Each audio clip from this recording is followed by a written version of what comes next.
Hey friends, how is everybody? This is Lisa Beals with Not Your College Life, and this is a special episode, another track on the day in the life of a college admin during COVID. I have fallen off the radar in your updates on this since early April. So I thought it was time I come back and give you an update. And I spent some time kind of jotting down the things that have happened. And I realized this is going to be too much for one episode. So I'm going to break it apart for you because I'm sure your heads are spinning. My head is spinning. And I don't see an end in sight. Okay, so since we last touched base, we were getting ready to do commencement in a box. And we were preparing 70, how many were we were doing about 7,500 boxes for our spring graduates, the students we were anticipating to complete degrees in the spring. So my team, my core team of 3 commencement officers and myself took boxes home. They were unfolded. We took them home the weekend before we were set to do our box stuffing, and we all folded about 300 to 500 boxes at home and brought them in and then brought them to campus to be ready Monday late morning. And so we spent Monday, Tuesday, Wednesday, Thursday, and Friday that week in I think it was late March, early April, doing the box folding and stuffing. And we averaged between, I think I told you this, we had about 25 people a day. We had volunteers across the campus in enrollment management, advisors, media and marketing. We had parents, we had townie moms come in and help. It was amazing. It wasn't horribly hot, and I did post some pictures on social media on my personal Facebook page and the Purdue commencement page to kind of show you the volume of what we did. It was amazing. We got our commencement videos, online messages from the deans, from other administrators across campus wishing students well, the local watering hole, the piano bar man had a message for the graduating seniors. So it was amazing. I was so proud of how everybody pulled together. So we did 7,500 commencement boxes that we shipped out via UPS and FedEx across the world. We produced 6 professional videos, which would have replicated our in-person ceremonies. Every graduating student had their name read aloud. They all received their diploma in the mail. And we probably answered 10,000 emails. I'm exaggerating, but it felt like 10,000 emails, all the questions about it. The questions did help us shape and improve our FAQs for the summer. So there's that. But it was a really odd weekend for us where we would have normally been on campus for 10, 12 hours every day that week and weekend. It was really unsettling to not be there and to be home and just waiting to see what people post on their experience. And some students did some really cool stuff. And what ended up not being a commencement weekend celebration turned out to be a celebration over the whole summer. Some families had multiple celebrations and they could replay the ceremony, and they had Standing Mitch that somebody printed out, a full figure image of Mitch Daniels, and they have just been passing him around from student to student, from state to state, so they could do their pictures. It's been really cool. Instead of graduation ceremony in May, other members of my team and myself were processing last minute changes to students who were afforded an extension on a decision to withdraw from a class through May 1st, which is basically a week before the semester ends. They could make the decision to still withdraw, or they could make the decision to change their grading option from a letter grade to a pass, no pass, which is basically you can still fail the class, but it won't bring your GPA down. So it'll protect your GPA if you think you're doing that poorly. So we did approximately 10,000 of those grade mode changes in 3 days. And then we had about 1,000 course withdrawals in the last 3 days. And then finals happened. And then we processed 175,000 grade reports for all the students for the term. And then we had to redo all of our work that we would have normally done, because if you earned if you earned less than a 2.0, you would have been placed on academic probation. But this semester, nobody got put on probation. So we didn't manually touch all of those. And then if you were coming into the spring semester already on probation because of your GPA from the fall, and you still didn't make a 2.0 or higher, then you would have been academically dropped. But again, no one got dropped this semester. So we had to manually adjust all of those. So that was fun. So that was the month of May. And then we were waiting for decisions of what summer going to look like. They had already decided summer was going to start virtual, and they would make the decision at commencement time what the rest of second half of summer would look like. So we started our summer, and the decision finally came in that, we're going to have to go virtual the entire summer.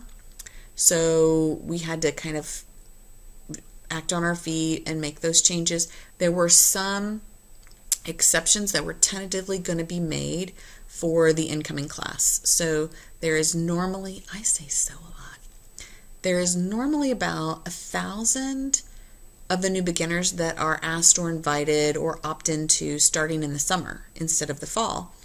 And so that cohort of students was actually given with a lot of prep work and planning and protocols and safety measures in place. That group was given permission to actually meet in person for the summer. So they were scheduled to move in the weekend after the 4th. Early mid-June, then there was the decision that we were going to go ahead and do a virtual ceremony for August. That came a little late, knowing what we knew about spring. Now we had to back up our timelines to be able to get all the information that we needed to get the mailings and the videos out in time. So we had to scramble, and we actually had to cut 2 weeks off of our student timeline, where they would normally have the opportunity to say, hey, I want to participate in the summer ceremony. We're saying if you have not made the decision by June 12th, we're not going to be able to include you in our summer event. We're not going to tell you can't graduate in the summer. We're just saying you won't be in the program, you won't get at the mailing, and you won't be in the video. We'll move that piece for you into the winter ceremony. So that took 2 weeks off of a timeline for a normal student. So that was a bit of a shift. I think we handled it pretty well. We didn't get a lot of pushback from students. And honestly, I think I'm going to guess a dozen at max did not meet that deadline. We were still waiting in June for a decision about what is fall going to look like. Is it going to be the regular semester? Is it going to be shortened? Are they going to cut out breaks? I mean, we were just like, someone make a decision. Someone make a decision, because there's a lot of stuff that needs to happen. We were also working with our campus partners to convert the orientation program that is normally about 6,000 in person, 2,000 remote, virtual, to an all 8,000 virtual experience. And how does that look? How does that happen? And all the processes that need to be changed and touched to make that happen. So we did that in June. Then we finally got a decision towards the end of June on what fall was going to look like. So we were going to shorten the semester by a full week. We were going to eliminate Labor Day. We were going to eliminate fall break. And then we were going to go remote instruction once Thanksgiving hit. So that meant the 39,000 students that were already enrolled for fall, we needed to manipulate the start and end date of all of their courses. Then there was discussion about, well, there's a lot of courses that don't fit the standard 16-week period or the standard 8-week segments. What do we do with those? So there was the back and forth with that, and then there was well, since the first 8 weeks is going to be shortened because of no Labor Day and fall break, does that mean we push up the start date of the second 8 weeks so that they don't get short-sighted? So there was the pivot there. And then there was the totally online programs, right? The programs that have always been online at the graduate level. What happens to them? Well, for a week, we were told that they were exempt from the change. And so we were moving on with all of our corrections and updates. And then someone said, you know what? I don't think they should be an exception. I think they should change too.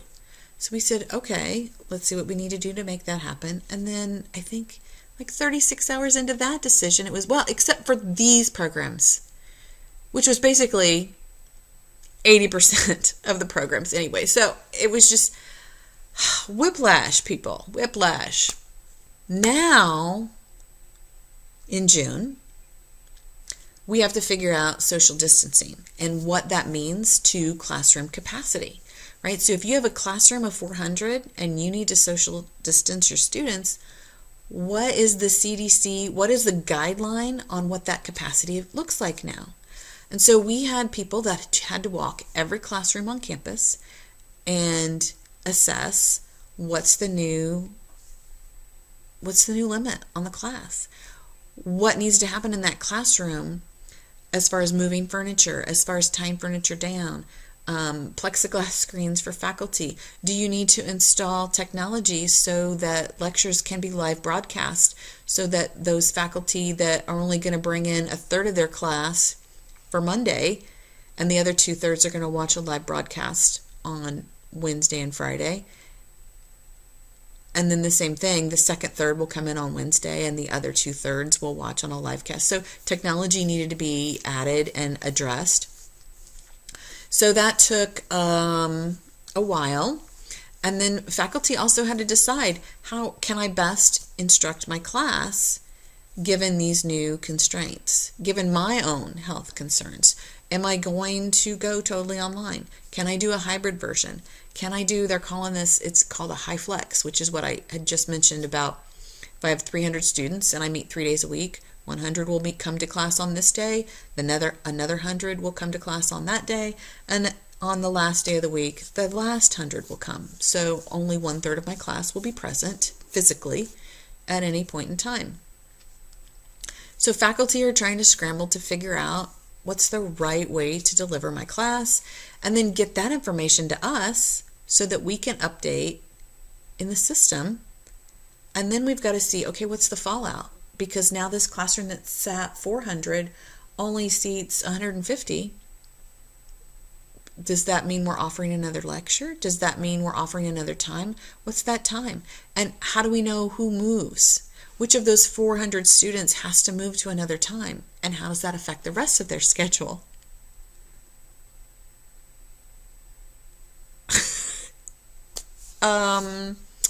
Yeah. And then we had the whole, so students that wanted to do a totally online option because they can't get travel back to the U.S., they have health concerns where it's not a good call for them to be there and risk it. And so they did decide, the university did decide, okay, we'll have an online option. Here's your deadline to opt in. And this to me was like the definition of a catch-22. We needed to know how many students were going to opt in to an online-only option so that we could assess what do we need to offer to meet their needs. But the students needed to know, what are you going to provide us before we commit to an online option? And it seemed like it was like the chicken and the egg. One really couldn't make an informed decision without knowing what the other was going to do, without knowing what it was. It was not a good solution. So there you have, there I've given you an update, high level. I did not get in the weeds, y'all.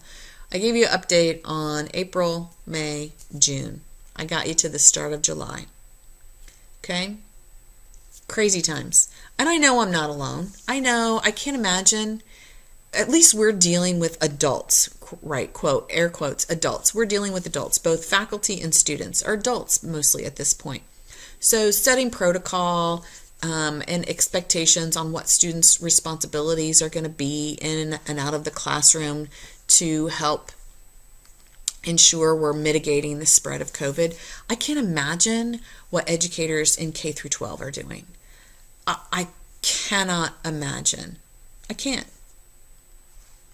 And quite honestly, I don't care where you are in the scope, you are going to get bashed from one of the viewpoints.